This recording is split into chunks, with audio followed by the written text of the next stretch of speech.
The annual members meeting for 2025. I'd like to remind all attendees that this meeting is being recorded to make it available online to those who haven't been able to join us today. I'm Andrew Stevenson. I'm the still relatively new chair of the University Hospital of Morecambe Bay Trust, having taken up the role in May. Before the meeting gets underway, there's just two brief things I'd like to mention. Firstly, I would like to put on record my huge thanks to all the staff who have made me feel so welcome since I took up my post. It's been great to get out and about across the organisation and see some of the incredible work being done by teams across the Trust. And secondly, this will be our CEO's, Aaron Cummings' last annual members meeting. So on behalf of the Trust Board, I would like to thank Aaron for all that he's done for the Trust over the past 11 years. His leadership, his tenacity to get things right, has supported and empowered teams across the Trust to make significant improvements to the care that we provide to local communities. And his passion has been such that we are delighted that he's not going too far away, becoming the CEO of the ICB. So we still very much look forward to working with Aaron in years to come. So now I've suitably embarrassed him, I will hand over for the first item on the agenda, which will be asking Aaron to present the overview of the annual report 24-25 and a look ahead to the future of Morecambe Bay. Aaron. Thank you, Chair, and thank you for those kind words. So, as the Chair has just said, this is my last annual members meeting. I think this is my 12th, actually. Some of these will have been as the Chief Finance Officer, most latterly as the Chief Exec.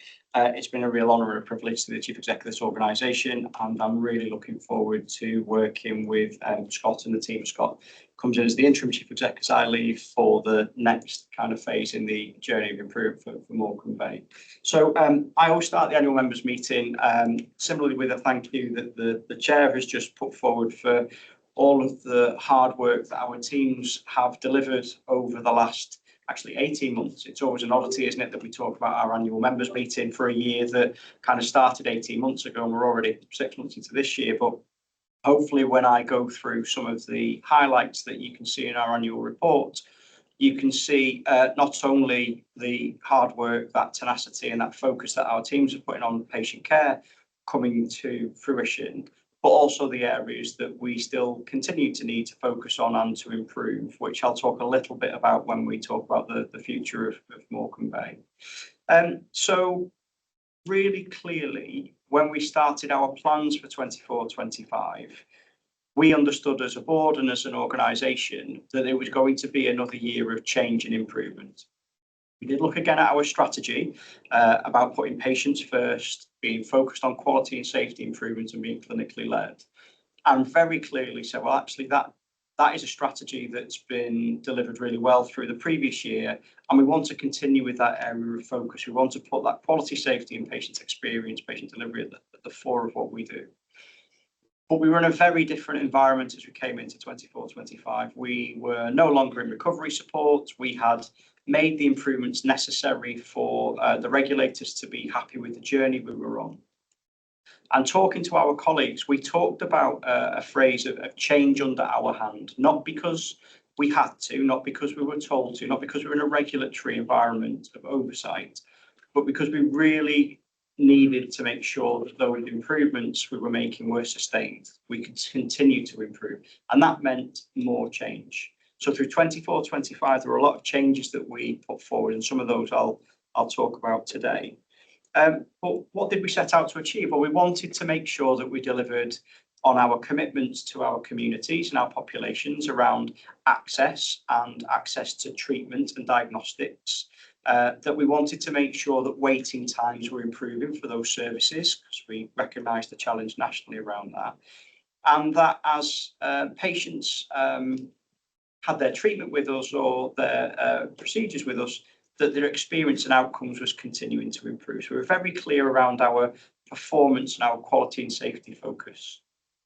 We also wanted to make sure that we delivered against our financial plan. For those of you that have joined AMMs in previous years, you'll know that 4 years ago, our trust had a deficit of around £80 million. And our plan for 24-25 was to finish with a deficit of around 20 million or just below. So continuing to make improvements in our financial improvement journey. We wanted to make sure that our colleague experience and the support we gave to our colleagues was still really positive, and that patients fed back positively on the changes that we were making to service improvement.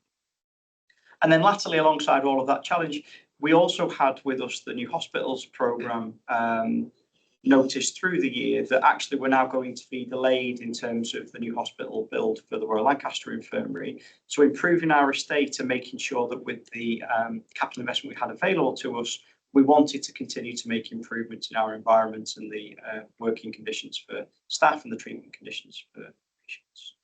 And I'm pleased to say that on the majority of our targets that we set ourselves for 24-25, it has been another successful year for Morecambe Bay and the colleagues that work in Morecambe Bay against all of those ambitious targets that we set ourselves. Not everywhere, and there are still areas for us to continue to focus on to improve. But I think for 24-25, another really good year of progression and improvement from colleagues over the course of that 12 months. So what did we actually deliver through 24-25? So from a performance perspective, the challenge in the NHS is significant, and we still talk about post-COVID recovery legitimately because of the impact that that period had on waiting times, access for service, and the overall health and well-being, not just physical health, but mental health of the population.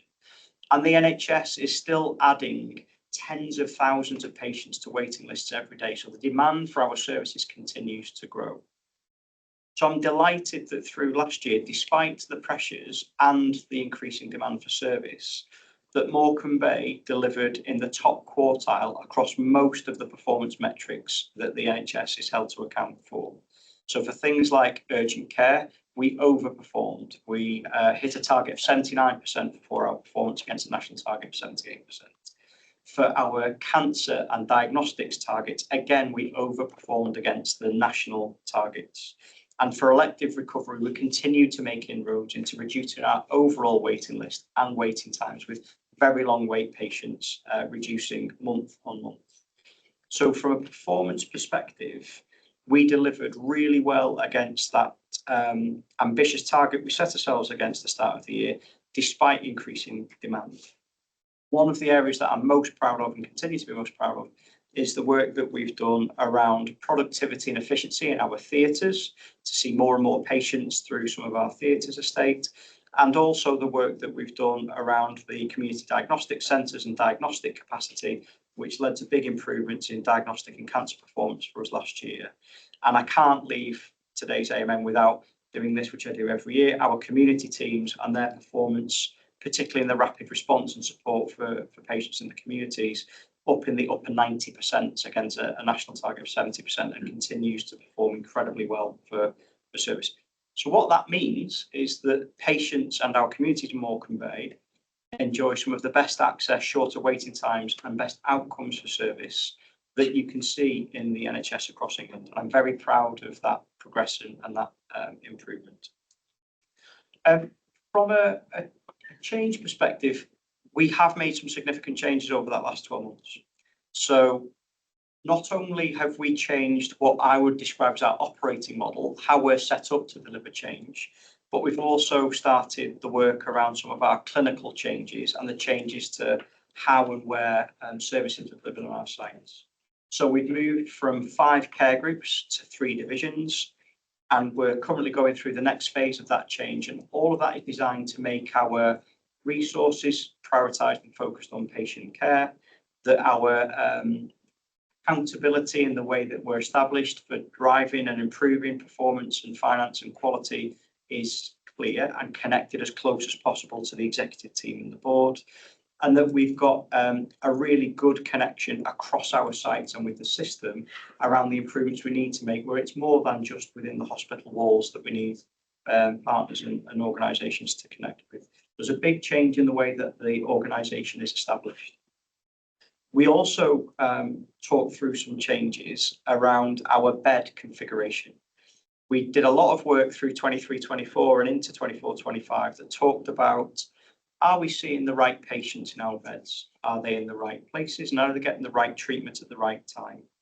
And the evidence suggested that actually there were a lot of work, a lot of activity for patients on our sites that will be best delivered in other parts of the health and care system in Morecambe Bay. And we work with partners really well to talk about things like improving our length of stay, improving our discharge, ensuring things like therapy and community support was delivered, not whilst you're in hospital, but actually in your place of residence or closer to home. And that work meant we were able to change the configuration of our wards at Barrow-in-Furness, and that we're also able to change ward reconfiguration at Westmoreland General Hospital. That meant the closure of some wards and some beds, and the change in purpose around some of the end-of-life care we were delivering, and the closure of Abbey View at Furness General Hospital. And I'm pleased to say that the evidence since then is that the patient experience, the quality and outcomes of service have continued to improve in those areas. Although I know that change is really difficult for colleagues and for patients, and we certainly learned some lessons there about how we communicate and engage with people as we go through those changes. We've also started to make some significant changes in the way that we deliver some of our service, particularly from a digital perspective. And I'll tell you a bit more about that around 25-26. The financial challenge we set ourselves then was, alongside performance improvement and quality and safety improvement and change, can we deliver savings of the order of around £20 million in that year and still maintain that challenge of quality, safety, performance improvement? And the answer was yes.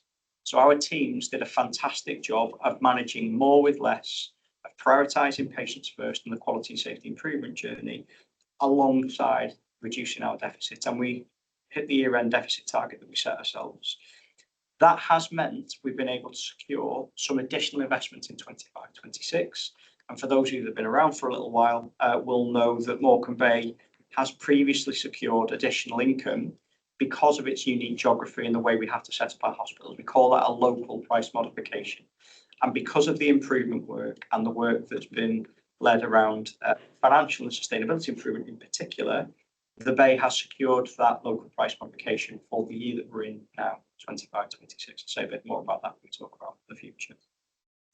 So what's that meant then for improvements in our estate? We've had to save money, but we recognise that our environment, both for patients and colleagues, is really critical. So I'm pleased that we managed to deploy around £20 million of capital investment in our estate, in things like the expansion of our theatres facilities at Westmoreland General Hospital, the fluoroscopy unit at Barrow-in-Furness, some of the work that we've done around theatres refurbishment in RLI, all around improving the access for patients, the productivity and efficiency of our work, and the way that our colleagues and patients are received in our hospitals. There is much more to do with improving our estate. And until we get clarity on the exact timing and process for the new hospital at the RLI in particular, that is going to be one of our future challenges, as to how do we improve and invest in our estate over that period. Now, not all of the annual report highlights positive improvements. And I'm going to talk about patient and colleague experience next. So we need to make sure that all of the changes we make and the improvements we make are done cognizant of how it feels to work here and how it feels to be cared for by our hospital and community services. From a patient's perspective, the surveys that are run nationally every year for inpatients, maternity, urgent care, cancer, fantastic response for our teams. Viewed very clearly as a good place to be cared for, with good experience and good outcomes. We do still hear feedback from our patients about length of time waiting, and still some issues, particularly in urgent care, around the environment that we create for treatment. For colleagues, it was a different picture in 24-25, and that's an area of focus for us as an organisation, because we recognise that whilst the NHS nationally is under pressure, we have also implemented a series of changes in our organisation over the same period. And it was very clearly fed back for patients that were colleagues that were involved in those changes, that actually when it impacts on how you work, where you work, or the kind of role you may have or career you have in the future, there's no amount of engagement, communication, or evidence of why the change might lead to improvements that stops that being a real concern for our colleagues. And we want to make sure that through the next phase of change, we're doing all we can to support colleagues. I do have to highlight, though, the continued fantastic service that our occupational health teams deliver, and our colleagues, even through a difficult year, chose again to say they feel really well supported and looked after, that health and wellbeing of colleagues is a priority, and very good outcomes for our occupational health services. So from a 24-25 perspective, I think by any measure, that is another year where the Morecambe Bay teams and colleagues have delivered against the commitments made in its plans. Again, not perfect. We haven't seen perfect delivery, and I know none of us around this table will rest until we've got a series of metrics and feedback from colleagues and patients that's green across the board. But I think it means that the trust should be really confident that its approach, its teams, and the capability and capacity of the colleagues that work here are creating a great platform for the next phase of improvement. And of course, as an outcome of that through 24-25, we saw some of the feedback from our regulators that validated that journey of improvement. So we obviously progressed to SOF 3 through 24-25 as an exit recovery support programme. And we've had positive feedback from our ICB colleagues from Region, and also through our engagement visits with the likes of the Care Quality Commission and the Maternity Support Programme, who have all validated and evidenced feedback for us to include in our annual report today about the improvements we made last year. Say a little bit more about the show and talk about the future. So when we think about 25-26, and again, it's odd because we're halfway through, it won't be a surprise to people to know that the board has continued to support that strategic focus, patients first, quality and safety driven, clinically led, and again set out some really challenging improvement trajectories and targets for the year that we're currently in. And from our perspective, as we get to the halfway point of the year, we've seen some real progress in things like progression of our clinical transformation programs and the plans we want to take forward around changing our clinical strategy, that we continue to see good progress across most of our financial improvement work streams, and that feedback from patients continues to be positive. Although we have challenges 6 months through the year, particularly around performance, you can see the demand continuing to grow, particularly around urgent care, and the stretch challenge we've been given this year around elective recovery. We've still got some work to do over this latter 6 months.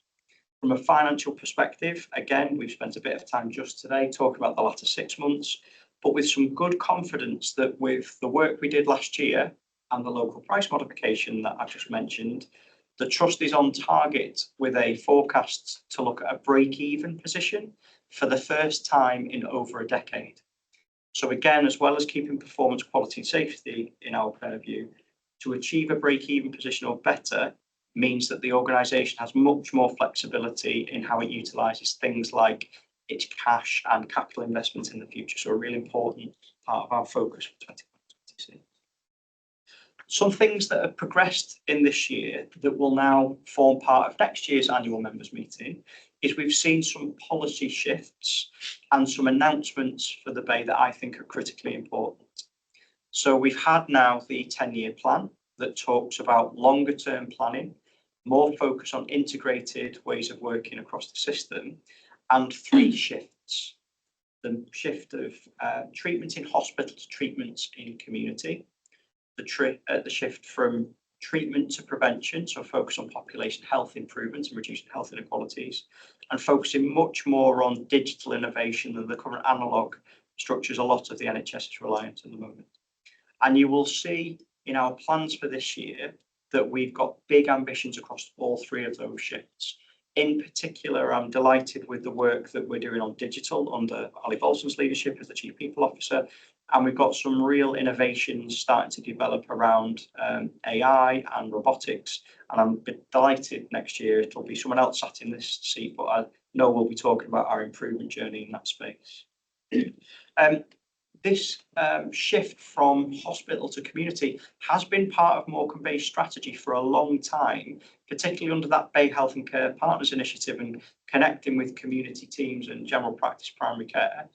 But I'm delighted that there was a call recently for pathfinders, organisations across the NHS England who could put forward a proposal to be one of the vanguards, if you will, for neighbourhood development under the new 10-year plan.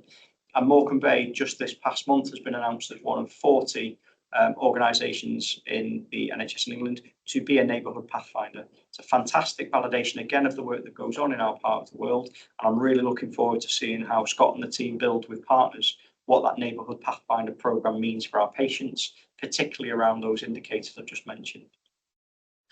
We're also awaiting our CQC inspection report, which will feature later in the autumn, where we had an inspection earlier in the year around our maternity and urgent care services, with positive feedback from regulators at the end of the visit, particularly around the standard of care being provided, the compassion of our colleagues operating in those areas, and the teamwork and the focus on improvement that was seen.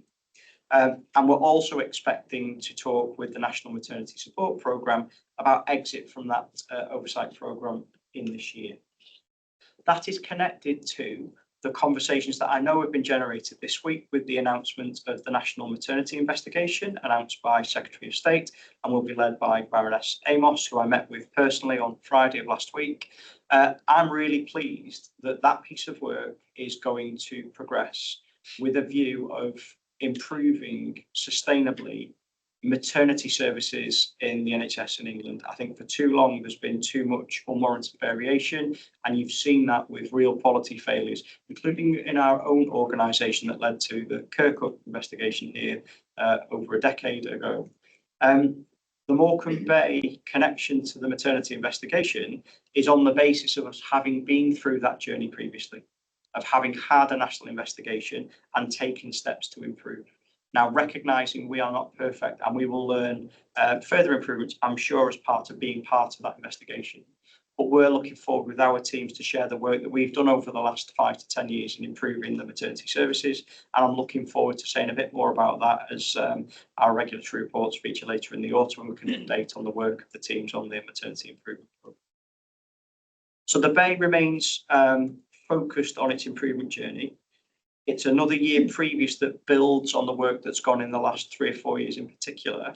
And I'm really excited by the policy shifts that have been developed over this last 12, 18 months, which play to the strength of this organisation and its partners in Morecambe Bay. So looking forward to 25, 26 and beyond to continue to report how we're improving the services we provide. It is important to state that while this is an opportunity to report on improvements, on progress, on the innovations we're taking forward, we also recognise there's more for us to do. Our waiting times are too long and the waiting list is long.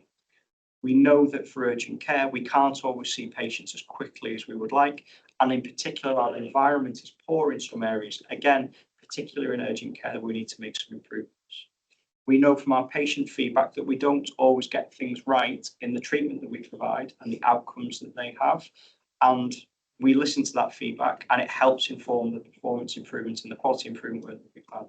So a good year, Chair, a good focus on the key priorities for the coming year, and recognition and a commitment from the outgoing Chief Exec that the organisation is well placed to continue to listen to its communities and patients as part of its improvement. Thank you, Aaron. Very comprehensive update there. If we now turn to the Chief Financial Officer to present the annual accounts for 24-25, Helen. Thank you very much, Chair. Good afternoon, everyone. My name is Helen Cobb. I'm the Chief Financial Officer. I'm just going to take you through an overview of the annual accounts for 24-25. In terms of our key messages for the financial year, if you could go to the next slide, please. Thank you. We ended the year with a 19.1 million deficit, and this was a revised planned deficit within our ICB position, so an agreed trajectory for the organisation that we did achieve. We also had an unqualified audit opinion on our published accounts, which means basically that the auditors gave us a green tick in terms of the preparation of the accounts and the content, and there were no errors contained within of a material value. We saved within the last financial year, as Aaron has already alluded to, a full year effect of £25 million, which is a really good foundation for our programme for this coming year. Our capital programme, which basically is large items of expenditure on land, buildings, equipment and technology, was 53.4 million. And we had a cash balance in the bank at the end of the year that had increased from the previous year by 5 million to 20 million. I will just talk through the financial statements in brief, as we often think that the financial challenge is just the required cost improvement, again, that Aaron alluded to. And this is a very small element of the income and expenditure that comes into the organisation. We are assessed based on our plan that we agree with NHS England, and obviously have to, within that, prepare the statements to a particular standard.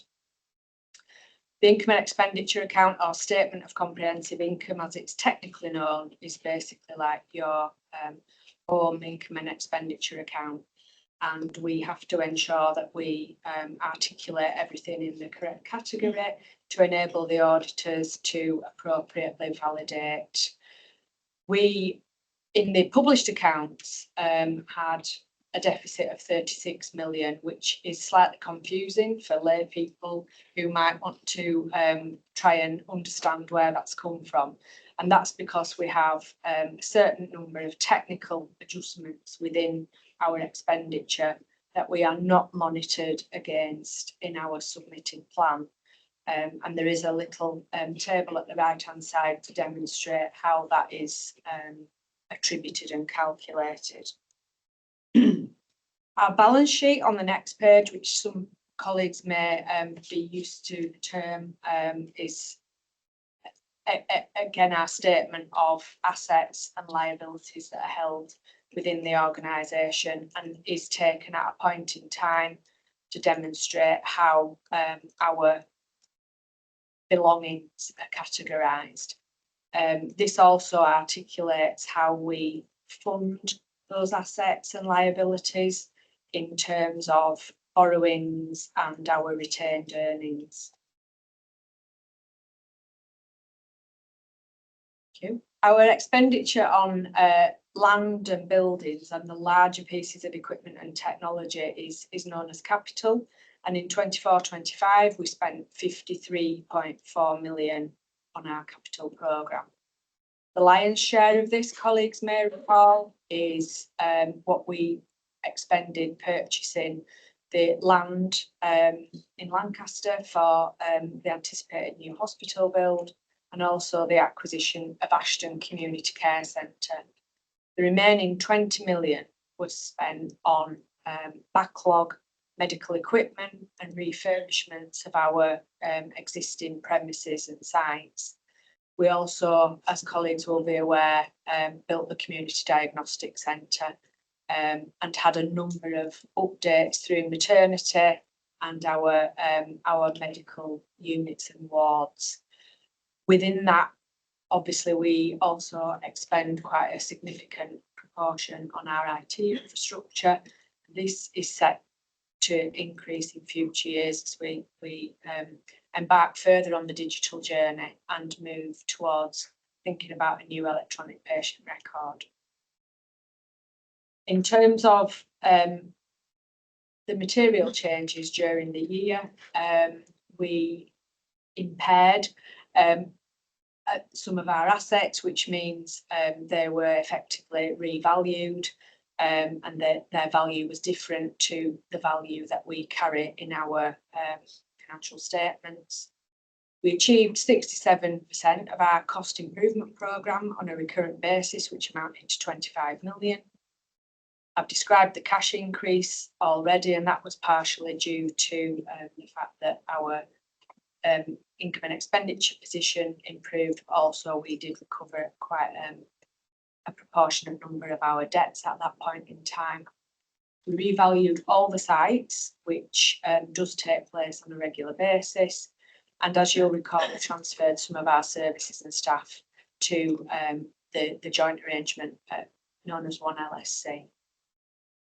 In terms of the outlook for 25-26, of which we are already in Q2, we have a system financial plan of 164 million deficit, of which UHMB is a break-even plan within that position. We've already embarked on a system-wide collaboration in a range of our clinical services, which I alluded to earlier. And we are planning some workforce reductions and reorganisation in some areas, which some colleagues will be involved in and are already underway. Our waste reduction programme is the new buzzword for cost improvement programme, and that in this financial year is 32.5 million. We have already delivered 14 million of that programme, which is a really positive step forward. We're also in year 3 of our finance strategy, which was to focus on securing the local price modification. Again, as Aaron's alluded to, we have achieved that, which is a really good accolade for him exiting as chief executive. We're continuing to educate our colleagues financially and hopefully raise awareness across the organisation. I think that's been really positive during 24-25 and into this year. The engagement that I've had from people has been absolutely fantastic. And in partnership with our Chief Medical Officer and Chief Nursing Officer, we'll be looking at the service line improvements required across some of our specialties as we end the 3rd year of the strategy and go into the new financial strategy in 26-27. We are continually enhancing financial governance and system controls, and the focus on this will always be very, very high in my priority list. And we also obviously have established our One LSC transformation programmes, and specifically the involvement that I have in those in finance is taking some shape already. The 3rd year then of our financial strategy will conclude a lot of the things that were in the original strategy, and then we'll be looking to refresh that in 26-27 for the coming years. Thank you, Chair. Thank you, Helen. Very comprehensive overview and good overview of the current situation. We're going to turn now to the Trust's external auditors to present their report on the annual report and accounts. And we should be joined online by Matt Derrick from Grant Thornton, who's going to present their report. Matt. Thank you, Chair. Can everyone hear me okay? I'll take that as a yes. So thank you for being invited to present our report. Thank you, someone's controlling the slides. So we completed our external audit of the Trust's financial report and accounts ahead of the June deadline. We issued our audit opinion on the 25th of June following the audit committee, and we've also completed our work on the Trust's arrangements for securing value for money. We did identify one area of significant weakness in arrangements, and that's in the arrangements for securing financial sustainability, which I'll come on to shortly. But the full findings are set out in our auditor's annual report. Next slide, please. So our audit opinion, as Helen mentioned earlier, is a unqualified opinion or a clean opinion, which means we are certifying that the Trust's financial statements were properly prepared in line with the financial reporting regulations, and they give a true and fair view of the financial position and performance of the Trust. There were no significant adjustments made to the draft financial statements that were presented to us for audit, and there were no significant issues identified in any of the areas we had identified as significant risk areas through our planning. Pleased to say there's no significant issues to report. We did report 2 recommendations for improvement in relation to the financial statements audit in relation to a full reconciliation of staff costs and accounting for leases, and those findings were presented to the audit committee in June. Next page, please. We are required to report on other areas of the accounts. So that is that the remuneration report and staff report has been properly prepared, and that the annual governance statement again has been properly prepared and is consistent with our understanding of the trust and our audit findings. We do also have other auditor powers that we can use should we deem it necessary. And pleased to say we have not done so in relation to this audit. So no referrals to Secretary of State and no public interest reports in relation to our external audit. Next slide, please. So our other area of responsibility is to comment on, to provide commentary on the trust's arrangements for securing value for money across three broad areas: financial sustainability, governance, and improving economy efficiency and effectiveness. Next slide, please. So this it gives a really high-level overview of our findings and conclusions, and so the full detail is set out in our auditor's annual report. So we did identify one area of significant weakness in arrangements for financial sustainability. So as has previously been discussed, the trust is improving in the kind of financial improving on the financial challenge, but what we observed in the current year is still a significant under-delivery of savings against the planned target for savings, which contributed to the deficit against the original break-even plan. And we know that the trust has submitted a break-even plan for 25-26, so that would require delivery of further savings. And as has been discussed earlier, we do know that the trust has secured the funding uplift to reflect the local price modification. But nevertheless, our conclusions in terms of arrangements in the year reporting on is that significant under-delivery of savings constitutes a significant weakness in arrangements, and we have reported a recommendation to improve the delivery of savings.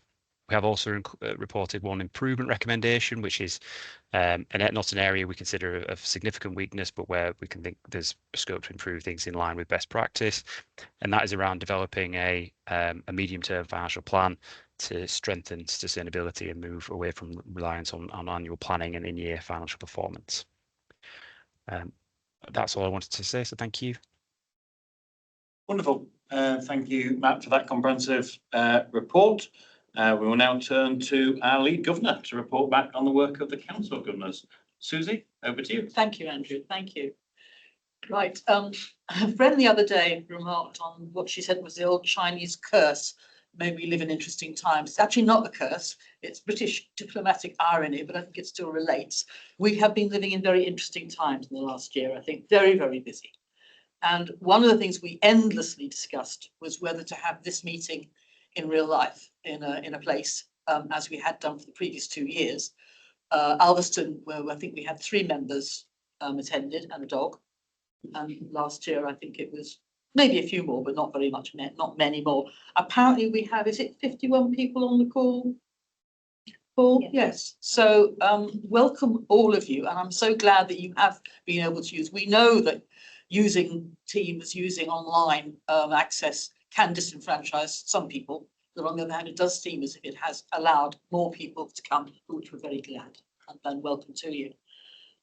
Now, our work. Well, since the last AMM, we've gained 4 new governors, and elections taking place at the moment, and we're looking to have a full governor cohort and formal public members. So we are expanding, which is actually a good thing. We're not thrown to the lions immediately as governors. We are given induction sessions.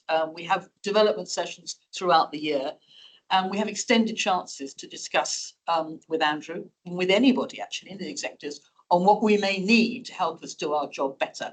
And we're very much encouraged to take those up. Our remit is to hold the non-executive directors to account.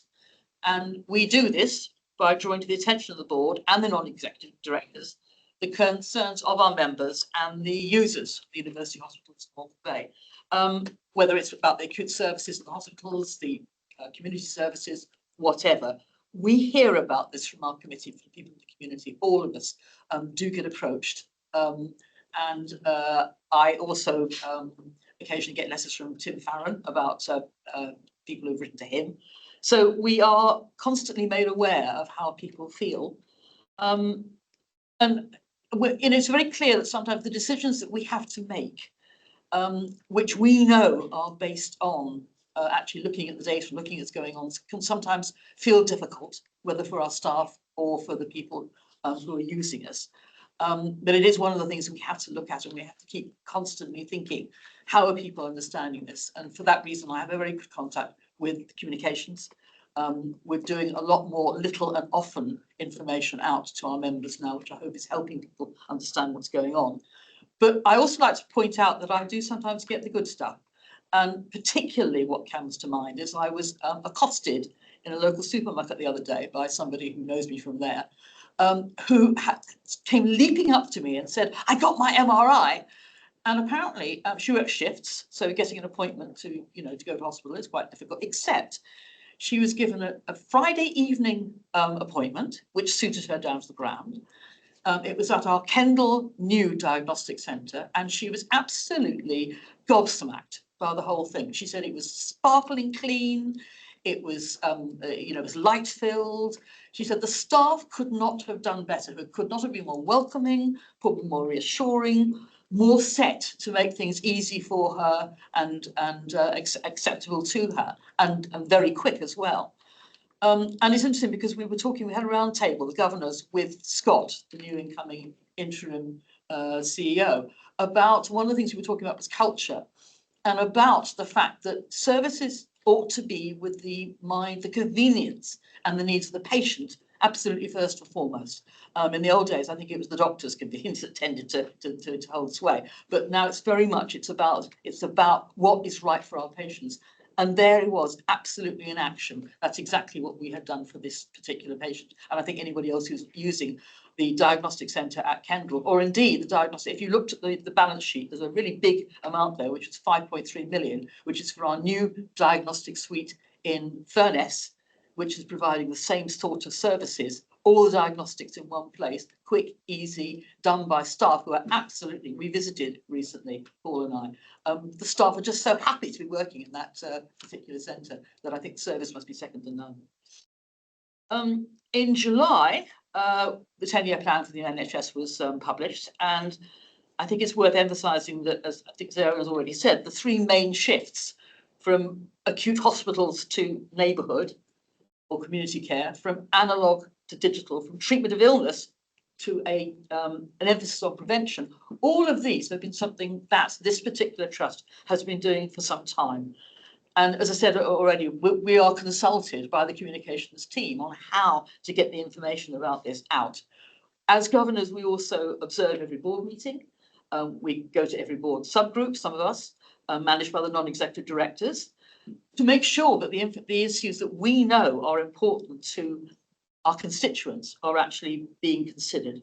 We also hold our own subgroups, and we ask for the attendance of executives and the NEDs, non-executive directors, to come and submit to our scrutiny, which they do. And you might also like to know that I've recently been having some meetings with other lead governors from other trusts, from Manchester, London, Cheshire, and I was telling them about all the information that we get the CEO, we get briefings from the CEO, we get team talks, and we get these, the ability to go to these meetings. And every single one of other lead governors said, what? We must write this down and send this to our CEO. This is much better than they get. So we're doing well there as well. We also this year had the extraordinary duty that only falls, I think, once in a lifetime for a governor's lifetime, which is to be tasked to appoint a new chair. We had Alumni Global, which is an executive search team that came up with the most extraordinary list of candidates, of really high-level candidates. We were quite surprised, very much gratified by how many people and who had applied. We took the final shortlist through a series of stakeholder events, interviews, panel discussions. We had extensive discussion about this, and we eventually made what I think some people have felt to be the slightly left field decision to have the choice of somebody who was outside the NHS. Andrew Stevenson, welcome. And you seem to come in to preside over the most extraordinary change of the guard, both in the NHS and actually in the trust as well. So enjoy, good luck. Extraordinarily interesting times, as I said. So to conclude, as well as a welcome to Andrew, I have the sad privilege of saying some goodbyes. It seems to be a bit late in the day, but I would like to sort of at least minute our goodbye and our enormous thanks to Mike Thomas, who had been our chair up until last December. He's now gone to lead Lancashire Teaching, so he's staying within the fold as well. We seem to be sending an awful lot of our people out to deal with our other organisations around there, which is very nice. I've had to say goodbye to Aaron. Can I embarrass you even more, Aaron? You've steered this Leviathan, I think, through very rocky shoals. You've taken us to a NOF3 CQC rating. People, if you don't know this is the grading, a bit like these sort of Ofcom type gradings. NOF3 ain't bad. I don't think it quite reflects the very great strides many of our staff have made in the services we offer, and we do expect to go up a bit. But for your 7 years at the helm, thank you very much indeed. And we also have some retiring governors. And I have to say to them, thank you very, very much for your work. Might remind everybody, we don't get paid for this. We do it for love. Thank you. Thank you, Susie, very well said. And if I could just echo your final remark, all the governors, of course, are volunteers. They give their time freely in order to support the trust and support patients and people living across the area. So thank you to all of our governors for everything you do, and particular thank you to our lead governor, Susie, for the incredible amount of time and effort you put into your activities.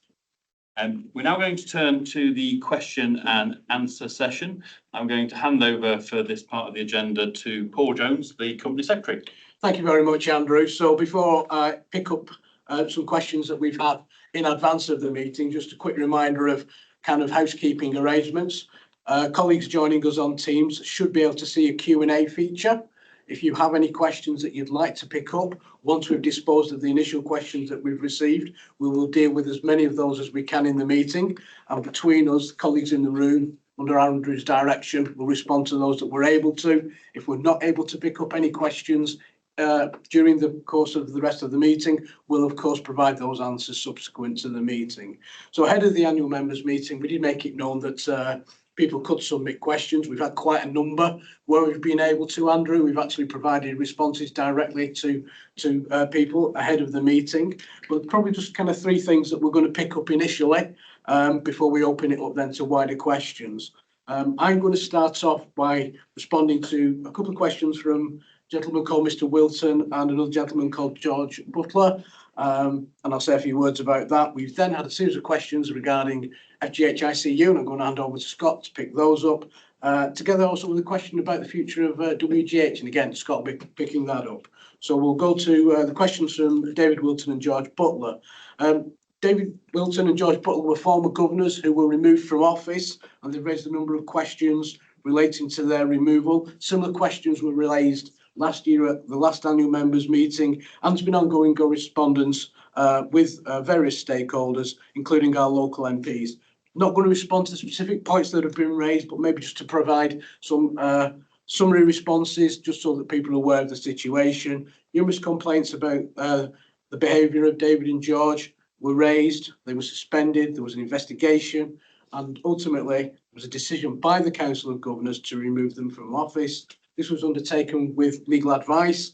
One referred to NHS England. They stated that they were satisfied and assured there was no failure of governance or a deviation or breach from our constitution. So just to be clear, the suspension and subsequent investigation were about complaints about their behaviour, in no way linked to the two governors raising concerns about any issues within the trust. We actively encourage governors to raise issues, and you'll have heard Susie say a little bit about that in her presentation just moments ago. And we actually support, in the way that Susie articulated, lots of different ways that governors can get assurances about how we work. We appreciate that this was difficult for David and George to accept the outcome. However, the decision to remove was made by the Council of Governors, and it's essential that governors are allowed the space to self-govern. It's not appropriate for the chair, myself, the trust, or external organisations to undermine the sovereignty of the council when they've made a decision. As mentioned before, there are lots of different ways, and I will say a little bit more about how we can raise concerns in a subsequent question that David and George have raised. The other area that David and George have then raised questions is, to what extent did we disclose information that an inquest into Idlelock was underway. Just by way of background, the Idlelock inquest opened in 2021 and didn't actually include until the end of 2025. In that time frame, there were a number of external reviews taking place, including trauma and orthopaedics. There was an assurance work with niche into urology. There was a CQC inspection and some work around well-led. But in summary, the questions are, to what extent did you make and share that information? Now, the amount of information that we're able to share is much dependent on the timing and the sort of information that is being sought. But in general, just for everybody's information, it is the coroner's role to reach a conclusion about the medical cause of death and how the deceased came about their death and the role of the parties involved, and to provide relevant information and advice to assist them in this task. It's therefore not appropriate in certain cases that the Trust shares widely that there is an inquest underway. We could be accused of putting the case ahead of any decisions from the coroner, or indeed potentially undermining the entire coronial process. But just to sort of give an overview of what we shared and with who. So yes, under our CQC registration and in accordance with our obligations to NHS England, we did share that an inquest was underway. However, the coroner also gave an instruction that placed instructions on how much information ourselves, NHSE and CQC could share and what conversations could take place. This was because NHSE, CQC and UHMB were actually all interested parties in the inquest, and subsequently we were required to give written information and evidence at that meeting, and therefore we had to be very careful about what we shared. The terms of reference for the other reviews that I mentioned earlier, including trauma and orthopaedics, the niche review and well-led reviews, were very specific with very defined terms of reference, and the fact that there was an ongoing material inquest was not material to this work, and again would repeat my earlier comments about not acting in a way that might be detrimental to the coronial process. For those that are interested, the Trust has published responses in respect of trauma and orthopaedics, niche and the recent inquest, and these can all be found on the UHMB website. Final question from David and George related to recommendations from niche regarding the Council of Governors. Recommendation 50 requested that we do some development work with our Council of Governors, which we've completed, and that we clarify how governors can raise concerns. We've done this. It forms part of the Governor Handbook. It forms part of the Governor Induction. And if any member would like more information about how governors can raise concerns and the way we do that, more than happy to provide that on request. So that's my opening remarks and initial responses, Chair. I'll now hand over to Scott to pick up the next questions that we've had. Thank you. Thank you, Paul. Good afternoon. My name is Scott McLean. I'm the Chief Operating Officer and Deputy Chief Executive, and from the 1st of November will be the Interim Chief Executive. So the questions, of which there were several, are around the provision of Level 3 intensive care in Furness General Hospital. Just by way of introduction, so Furness General Hospital is a busy, vibrant district general hospital for the people of Barrow and surrounding areas. It's an important strategic asset for this place, and it's important to us as a trust. It's got a busy emergency department. It's got an acute medical take, an acute surgical take, inpatient and outpatient children's services, and women's gynecology and maternity services. It's a big estate for which we've got some ambition, and part of that is that we deliver care to patients who are either present critically ill or can deteriorate to become critically ill. We took a decision as a trust in September, a clinically led decision, that we were unable, in our view, to safely continue to provide Level 3 care. Critical care is demarcated by 3 levels.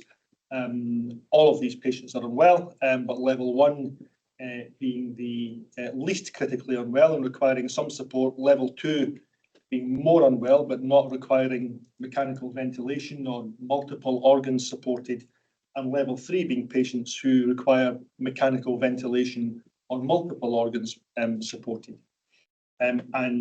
Despite the hard work and enduring effort of our colleagues who work in the unit, the SENS largely due to our inability, despite our best efforts, to recruit the critical mass of appropriately trained medical staff, that we no longer felt it was safe or appropriate to continue to seek to deliver level 3 care.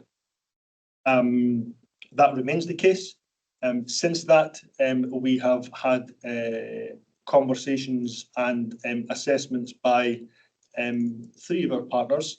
So as our commissioner, the Lancashire South Cumbria Integrated Care Board invited an independent expert clinical view from the North West Clinical Senate. They undertook a comprehensive review and gave the commissioner in the ICB a report which made it clear that firstly they agreed with the trust decision to suspend temporarily level 3 admissions in the interest of patient safety, and that their view was that it would not be possible in the short or medium and potentially even long term to provide level 3 care there safely in accordance with national guidelines or best practice. In tandem, the Trust had sought advice from the specialist network in this part of the world around critical care. That's the Lancashire and South Cumbria Critical Care Network, and their opinion correlated with that of the North West Clinical Senate, and they said that they did not believe it would be possible or indeed desirable to reinstitute level 3 care.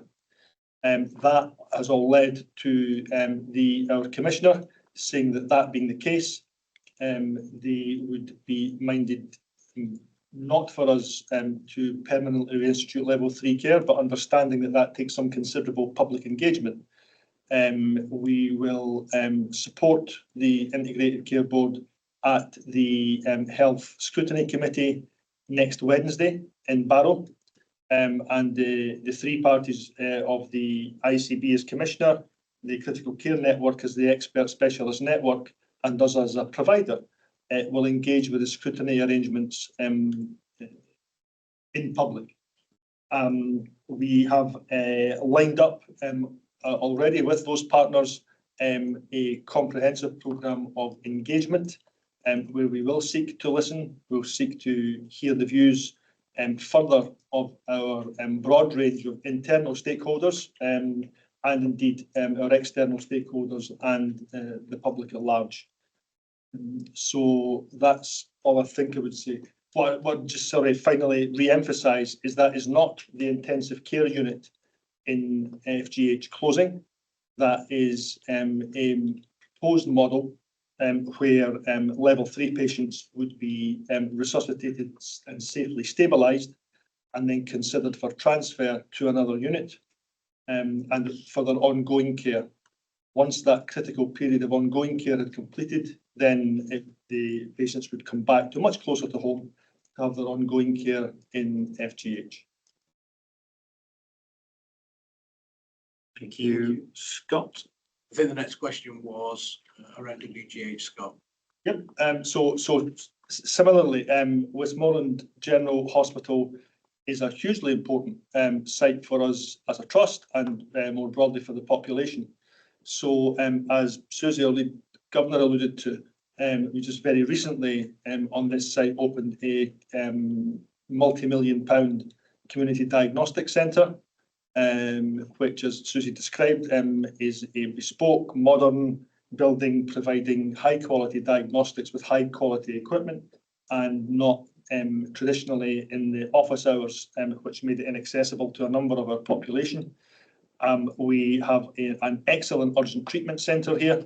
One of the questions that was asked in the bundle was around why is that not an emergency department? We do see the case mix as it comes through our urgent treatment centre get more acute every year, and that's something that we need to work on. But we do not see the level of acuity here that would necessitate a formal emergency department, which would be a very, very significant shift in the staffing model required and the potential vagaries that would include around recruiting emergency medicine, consultant medical staff, resident medical staff and specialist nursing. But we are confident that with our configuration of our 2 emergency departments in Barrow and Lancaster, supported excellently by our urgent treatment centre, that's the right configuration for urgent care. If we think of just last week, 98% of patients who came to our urgent treatment centre in Kendal were in and out of the department within 4 hours. So the quality and speed of access to service here is something that we're very proud of. We're even more proud that our most modern and newly refurbished theatre estate in the Trust is in Westmoreland General. We've got a beautiful 5-theatre and ancillary services suite that's opened in the last year. And that was made even more poignant by the award of accreditation by the national team of it being a recognised surgical hub. It's something that the team have been working on for 2 to 3 years. It's a very high crossbar to achieve accreditation as a surgical hub. It's awarded by an independent, objective panel of national experts, and we're very proud, and our staff very pleased, rightly, to achieve that accolade. As part of that, we see an increase in the activity going through our surgical hub. There is more we can do, and under Helen Skinner, our Chief Medical Officer's leadership, we've got some real plans at specialty level to maximise the work that we do through the surgical hub, and seek to increase the activity on specific lists within the theatre, and indeed seek to extend some of those lists to do more activity in line with national best practice. We don't have fallow estate in Westmoreland General. We're using our outpatient footprint, our theatre footprint, our surgical footprint, both in day surgery and for aftercare in the surgical hub. Got a busy and vibrant urgent treatment centre and a new and very exciting community diagnostic centre. So the story for WGH is a very positive one. There's even more we want to do, but we are confident and proud that it's giving the population a really good deal in terms of access to our range of services. Thank you, Scott. Are there any questions that have come in online, Paul? There are. They're just starting to come through. I have to confess, I'm slightly worried. I thought all these people online and nobody's going to ask a question. So I will read this one out, and it comes from David Wilton. So the question is as follows. The Trust was promised a new hospital to replace RLI. The hospital will require extensive additional maintenance over the next 10 years. I won't use the word that David's asked, but I think it's a fair one. How will the maintenance budgets from FGH and WGH hospitals be deployed in that time? I think that what David is chasing there is that you're going to have a difficult period trying to balance how you use your maintenance budgets. Probably looking for some assurances that the Trust won't use its budget to the detriment of FGH and WGH in that time. What are our capital plans for the forthcoming period? Hopefully I've summarised that correctly. Scott, I'll turn to you on that one. Thank you, David. Yeah, your point's well made. This is a very significant challenge for us. I think we said in public that it's very difficult, that the new hospital programme as it related to RLI has been elongated. It's difficult for our population and for us as a trust. In answer to the question, we're in the early stages of that. So we, as Helen alluded to in the financial report, our capital programme in terms of allocation per annum is in the region of 17 to 20 million pounds. We currently have a demand of around 200 million pounds against that capital ask, so a factor of 10 to 1. And therefore, already we very much risk assess in a very agile way the deployment of that money.